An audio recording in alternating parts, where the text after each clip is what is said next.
Welcome to this late night out car night video where we are driving the Mercedes GLE, and the last day I have this car, so I'll give my final thoughts about this car and what I like and what I don't like. I covered almost 1,000 kilometers in this car. It's a very comfortable car, I have to say. It's a very relaxing car as well, because you can drive it plenty of hours without feeling tired. The seats are very comfortable, not as comfortable as the Bmw or even the Range Rover seats, I have to admit though. But they are still, I mean, if you are talking a quite high level of vehicle here, so the seats are very well, but not as good as the Bmw. The things, let's start about the things I sort of think Mercedes can improve on this car. The first thing is the safety feature, which is the automatic lane slash adaptive cruise control thing. It has a really weird tendency because it does help you steer and everything, which is great, which I can demonstrate right here. It will see and sort of understand and okay, no, it did not do that right there. Yeah, it's not perfect, but as you can see, it's made as an assistant, but bad example. Just ran right off the road right there. But here it's on and it should steer itself, which it does. And if I'm not touching my hands on the wheel, which I'm not going to do, it will give you an indicating warning system, which it should do, because you should not drive without having your hands on the wheel. And it will beep after you after a while. There you go. And then it sort of will just keep on driving outside the wheel. I don't know if Mercedes should have implanted that it beeps a little bit more, so when you go off road, what you did right there, it has another system that basically saves you, but after that it will plow right away, right into the ditch. I wish it had some more beeping sound or something to indicate it even more clearly in a safety perspective. It's a very small complaint. Other thing is about the command system. Sometimes it can be a little bit laggy, especially if you have your Apple CarPlay on. It has a tendency when you go to the normal Mercedes menu, it can be quite laggy sometimes.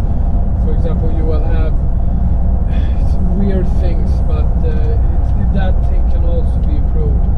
Not the really annoying lag that you get sometimes. It could be that I'm spoiled, that I'm used to it being like this, but it should be like this in a car that costs, this as tested is 82,000 euros, so it should be very sharp, perfect. Other things, some people have problems with connecting their phone to the Bluetooth system. I had a guy who had a Samsung, also had the same problem, and then I had the iPhone, which had two iPhones that did not want to connect. The first one did not want to connect to your CarPlay. It made the whole system just crash, and the other one did not want to connect to Bluetooth. But after you're doing it a couple of times and you turn off the car and turn it on, it works, weirdly enough. But it's a small little thing, and if you're owning this car, it wouldn't be the same problem, because then you're not changing the phones a lot of times. And sometimes even if you save the phone, let's say via Bluetooth, it sometimes forgets it basically, which is also a little bit annoying. Where it does not want to connect, and you have to, like I said, turn the car off and then turn it back on, and then it works fine again. So it's a small complaint. This thing's only gonna get better, and I think they are going to get a lot better, but they have a little bit more to go. Other things I also wish, if I have Apple CarPlay, I get another Apple CarPlay complaint right here, that I cannot change my music, because it will only give me the option on the stereo. I cannot change it on the stereo wheel, because you can go into a side menu here, and then you can basically go into to audio, and it will say Apple CarPlay active, but you cannot go in and change music from that menu, which is really annoying. Maybe it's a sub menu that I have to turn it on, I don't know, but it's not worked for me. When you connect to Bluetooth, it works great. The command, the Mercedes own voice activation, it's okay. It sometimes does not understand what you're saying, but you can, like I said, if you have Apple CarPlay, which is probably an optional extra, there is no problem. Just press the button, Siri comes on, and Siri will help you, guide you through the way. Other things I don't like about the car, far and few between. Seating position is great, build quality in here is amazing. No, I have to say that's already small little things I don't like about it. Another thing, I wish the seat would go a little bit lower down, but again, this is small things. I mean, it's really stupidly small. I mean, one thing you have to also keep in mind is if you are quite a tall guy, I'm 1.9, almost 1.9 meters tall. I don't know how many feet that is. If I was 2 meters, I would hit my head into the roof. This car is also equipped, like I said, with panoramic roof, which does eat the headroom a little bit, but yeah, it will hit your head. The diesel engine in this car is great. It does not as aggressive on the kickdowns as the BMWs, but when it kicks down, while it's in the torque, it will move you away really nicely. The gearbox is a 9-speed gearbox, and now we will move on to things I really like about this car. And the first thing is the gearbox. The gearbox, does not have a dual clutch system. It has a automatic gearbox with a torque converter, and it's silky smooth. 9-speed gearbox, works perfectly. I don't even know it when it shifts this gear. That's how smooth and nice it is. It's really good. Of course, in manual mode, it's also very fast. Actually, Mercedes has worked a lot with it, so it has been improved the gearbox quite a lot. So I do appreciate that. They have done a great job. Other things I also like about it, when you're driving this car, the engineers at Mercedes-Benz has done a thing that they have. There's basically the opposite of what BMW wants. BMW wants you to have a driver's car. It wants to be involved in the experience. That means even if you drive a Bmw X6, it still feels like a 5 Series. It's fun to drive. It wants to be driven. The Mercedes, you're basically chauffeured. You sit very comfortably. I feel that my heart rate is actually lower in a Mercedes GLE than it is in a Bmw X5, for example.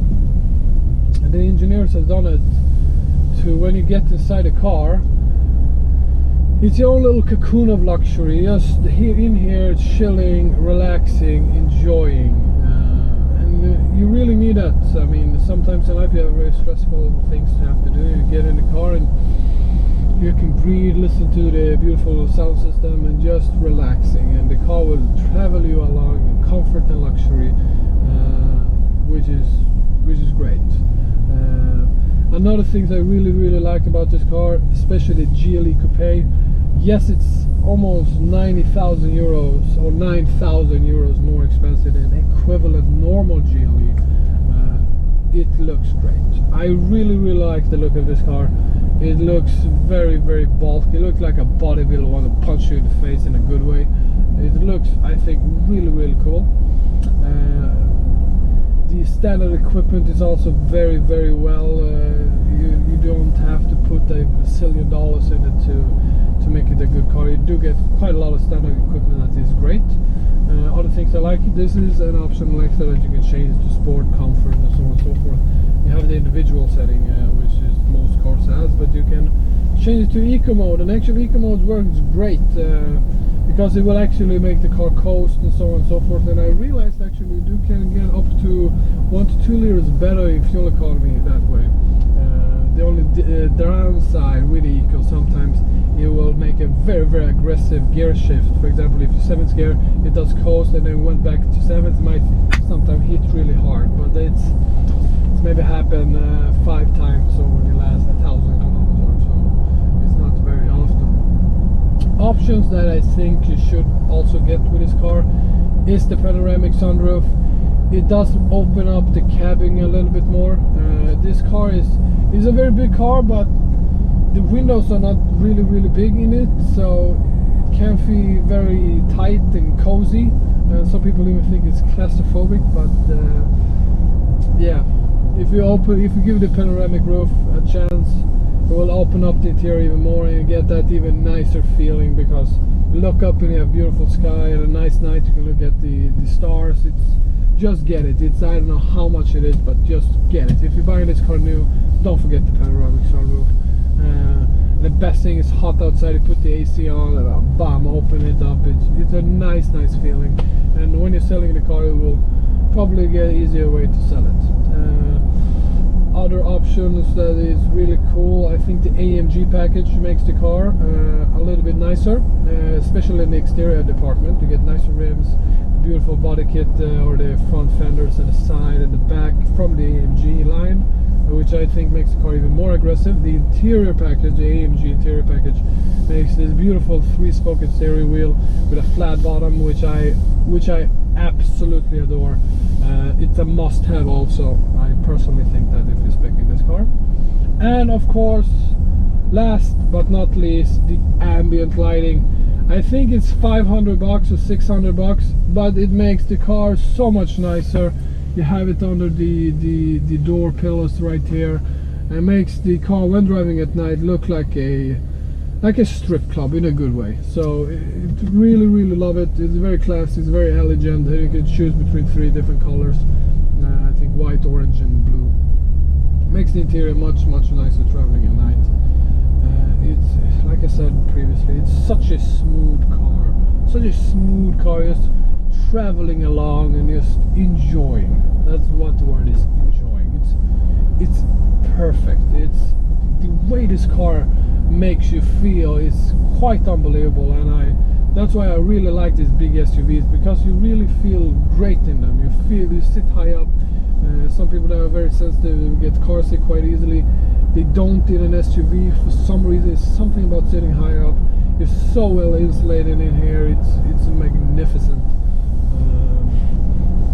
It's fantastic, and the engines also you have to choose from. You basically have every engine for every need. You have the GLE 400, which is the base model petrol engine. Then you have a GLE 43, a GLE 500, and of course then you have the AMG Swedish, the 63s with 500 plus horsepower. It's a totally different story right there. It's a totally different car. But the engines I really like is the 350 diesel.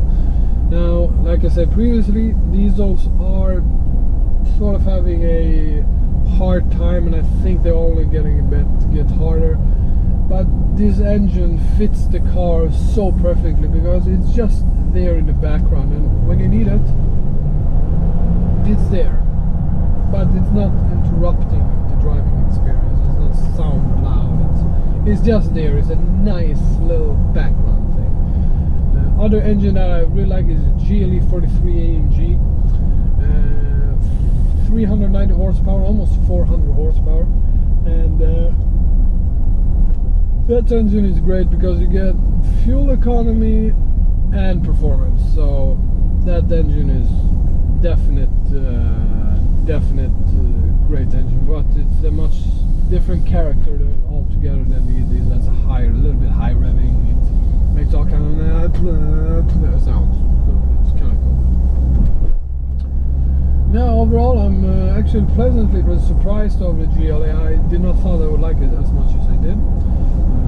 I think the Mercedes engineers has done a great job at this car, and I think they can improve it even better in the next generation, and it will be fun to see what they're gonna bring next time. But a little update to the command I think is the most necessary thing, but I think it's magnificent. It's really, they have done a great job, and it's a lot of money. It's 82, like for example this example, you're going to spend between 75 and 90 grand to get the car you want, basically, with the options and so on so forth. And I don't even mention the 360 camera, which is also an option you definitely should check. It makes driving this car really easy. Even my wife, who never driven a car this size before, can get into the car right away, turn on the 360 camera, feel at home, because you maybe not see a stone there or whatever, and the camera will pick it up.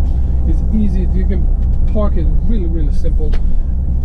Just get that. It's I don't know who wouldn't buy this. It's boggles the mind, but also an option that you definitely should check. But like I said, the engineers have done such a great job. The car is so silent, so well insulated. You can drive tremendous speeds without feeling anything. And the graphic also in the command, I have to give them. It's really cool. You have a small Mercedes there, and you can do actually a little bit of cool things. You have let's select dynamic. You have the motor data, which I actually like. It's a cool gadget to show off to mates and kids. To show how much torque and everything you're using, which I also like. Another cool thing is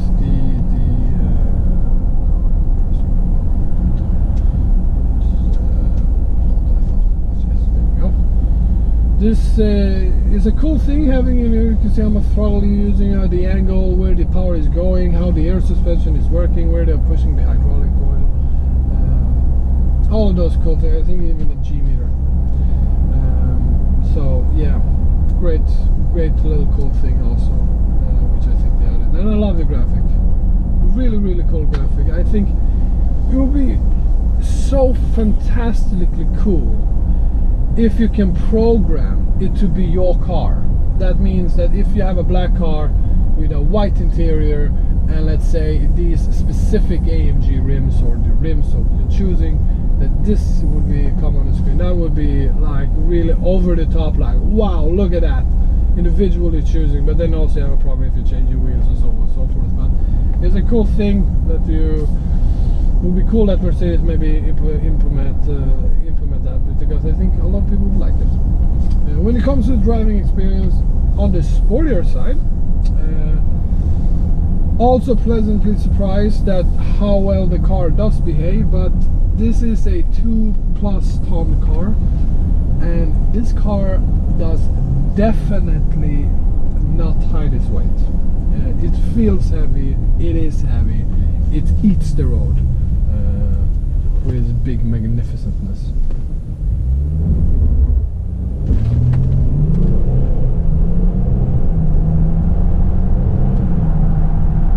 It's still a fast car. There you go, 100 kilometers an hour.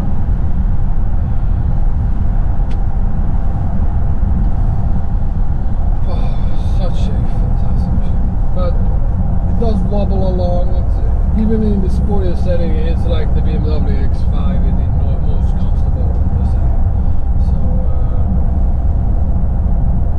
it's not if you want more sportiness, then X6 is your choosing, or the Cayenne, but then you don't get this coupe form. But yeah, unbelievable car.